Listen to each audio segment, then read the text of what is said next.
You'll walk away from this video with an understanding of the pros and cons of playing this weapon, what the funny words that come up around this weapon mean, and what you can expect to get out of it. I'm not going to tell you which weapon you should play, or make some assumptions on your characteristics based on what some random generator online said is funny, nor explain what the deal is with the Sistine Chapel.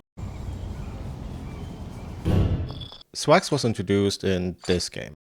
You should play it. It hasn't really changed much conceptually since then. It's slow, has issues with mobility, and the two modes are essentially just one mode. There are usually no defensive options either, unless you count stop, drop and rolling in the misery of your own creation. So why would anyone sensible ever touch that heap of garbage? Because good gameplay looks like this.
From my experience, there's a pipeline turning Swaxe enthusiasts into speedrunners, and it's not exactly difficult to see why. Being good at it is disproportionately satisfying. Disproportional to what? Your mom.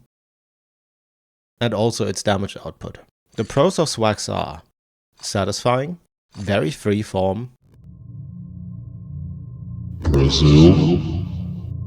theoretically engaging, you get better at a game, and the knowledge transfers well to other weapons. The cons of playing Swaxe are usually mediocre damage output, significant skill flaw, it's complicated like hella, Zonoga, and axe mode is a scam. These here are self-explanatory, so let's focus on the other ones. Every weapon in every Monster Hunty has a move or combo that's obviously better than others, and that's the case for Swaxe too. Unlike a weapon like Greatsword, for example, where often its biggest move is so much bigger than anything else that using anything else is actively detrimental, Swaxe has its moves relatively close to each other. That means that there often isn't a flowchart press 1, press 1, press 1, press 1 optimal game plan. Instead, it's a reactive, I'll get to that in a second, experience. This bar up here is our best friend. It's also our mortal enemy. That's the sword gauge, and we need to juggle that, which is shorthand for make sure that bar is full. The juggle is silent. This sword gauge bar is the reason our approach to combat is a lot more fluent and it-depends-y than most other weapons. And also the reason the axe part of our kit sucks ass. If axe was good, what would we need this for? You'll inevitably run into situations where you wished you had more gauge, or run out of gauge at an unfortunate time and sort of have to cope with that in the moment. And we have to do all that while one of our best options for survival is this. To say this is mentally taxing to get into at first is probably an understatement. A very big and intrinsic part to this weapon is knowing the ins and outs of things like iframes and timing, but also having a good knowledge about just about every monster you're going up against. Swaxe is historically a more sustain-oriented weapon, so while it's rare to get that feeling, all the small micro-optimizations you are not doing, all the things you aren't positioned well for, they add up hard. Are there safer, less sweaty ways to play Swaxe? Yes. Will they clear relevant hunts in less than 25 minutes? Not yet. Combine all of this, and it's not hard to see why this weapon will, if taken seriously and learned, make you just generally better at MH as a whole. Because when you decide to try something else, you have this player skill backed safety net to fall back on, and probably progress through the learning stages faster. This leaves us with two of these points unexplained. because these two are secretly the same thing. In terms of switch axe and damage dealing compatibility, we tend to land somewhere between here and here. This is where axe mode specifically goes. So sword and staying in sword is the best thing you can possibly do on Swaxe. Why is it complicated? I'm so glad you ask. Some of the complexity is in the moment-to-moment gameplay decisions you consciously make. You will get used to that relatively quickly, because making the wrong choice will feel pretty bad, and humans are pretty good at avoiding doing things that make us feel bad. That's how we survived until here. You did survive until here, right? The overwhelming amount of complexity is happening behind the scenes and pretty much only ever becomes relevant if you try to do optimization or theory crafting, so don't worry about it. Yet. You can pretty much ignore switch axes that have either of these words on their status screen. You don't really need to know what they do to play this weapon. It's when you want to know what they do and how exactly they do what they do that it goes into owie owie my head owie territory. Unlike headaches, which are real, video games are fantasy. Most video games cater to some type of power fantasy. Different weapons have different power fantasies. If you really want to channel your inner anime enjoyer, you'll want to go for longsword. If you're an anime enjoyer, but exclusively enjoy Naruto and Attack on Titan,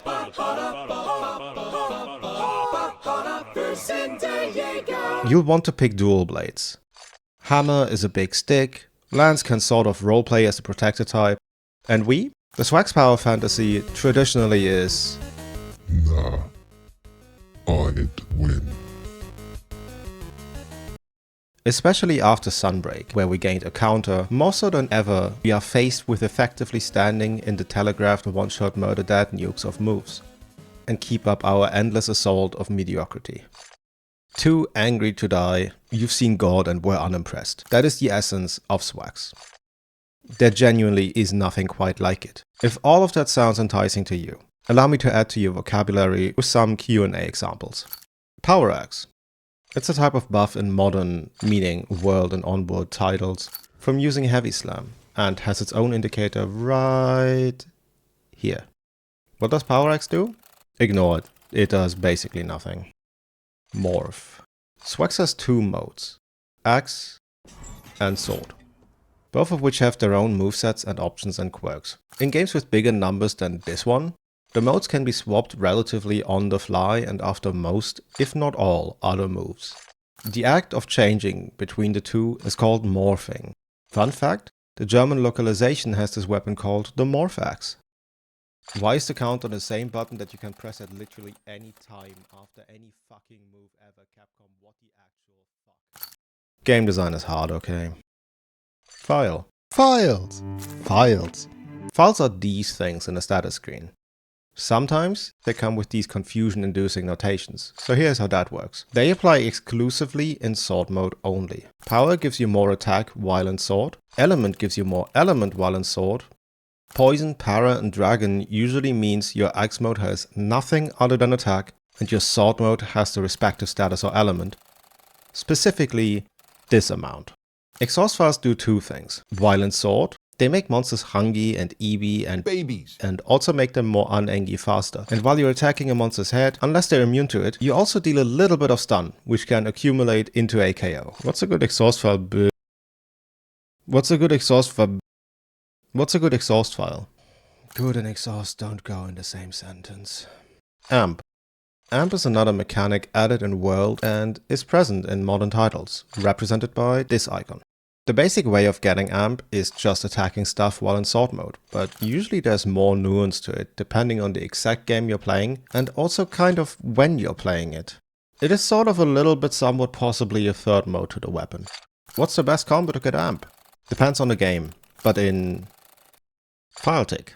This is one part of why amp is so important. While amped, every sword mode attack spawns a little explosive. In semi-official material, this is sometimes called amped explosion or power file or some other shenanigan, but the most widely adopted term for it is file tick. For all intent and purposes, they are just another attack that deals scaling, raw and element damage, according to the stats on your weapon.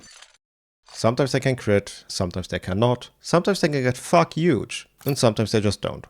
Tick by itself usually refers to file ticks that don't behave like these, because they have other modifiers or are locked to specific moves. What is a file tick? Does it deal dragon damage? Rewind 45 seconds. Hyper Armor. Hyper Armor makes you immune to getting stunned, flung around, or interrupted by anything other than getting grabbed, statused, or killed. Typically, it comes with some amount of damage reduction. The most notable moves with Hyper Armor are: from Rise onwards, Zero Sum Discharge had Hyper Armor attached, whilst kept it and added Full Release Slash and a bunch of others to the list. We'll probably never have peace from people asking for stuff for these playstyles, so you do well remembering these abbreviations. Any CSD build? Iframe. Iframe, short for invulnerability or invincibility frames, are frames during an animation or attack or some other thing that make you uninterruptible. Typically, your only option for those are dodging, but some games have exceptions. How many iframes does the hop have? Approximately 2 to 4 less than the roll depending on FPS, typically about 6 to 8. Comfort. Typically refers to skills such as stun res, speed eating and evade window, but unfortunately also about evade extender. What's the best comfort set? Check section 4.3 on this and that guide. DPS. Shorthand for damage per second, often just meant to refer to very offensive setups. Best DPS build? Don't bother, you're not gonna deal any. Swaxe asks, nay, demands, nay, commands of you a commitment. Both like this and like this. I'm not going to make the decision whether it's for you.